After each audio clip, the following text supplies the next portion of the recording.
വത്തിക്കാനിൽ സംഘടിപ്പിച്ച സർവ്വമത സമ്മേളനത്തെ ഫ്രാൻസിസ് മാർപ്പാപ്പ അഭിസംബോധന ചെയ്തു. ലോകത്ത് ജനങ്ങളും രാഷ്ട്രങ്ങളും തമ്മിൽ അസഹിഷ്ണുത വർദ്ധിക്കുന്ന സംഭവങ്ങൾ ഉണ്ടാകുന്ന സാഹചര്യത്തിൽ ശ്രീനാരായണ ഗുരുവിൻ്റെ സന്ദേശങ്ങൾക്കേറെ പ്രസക്തിയുണ്ടെന്ന് അദ്ദേഹം പറഞ്ഞു.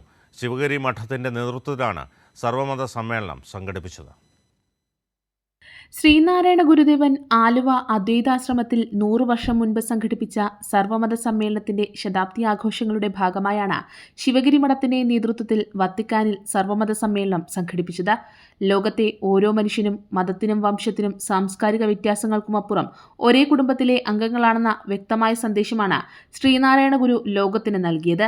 ജനങ്ങളുടെ സാമൂഹികവും മതപരവുമായ ഉന്നമനത്തിനായി അദ്ദേഹം തന്റെ ജീവിതം ഉഴിഞ്ഞുവെച്ചു.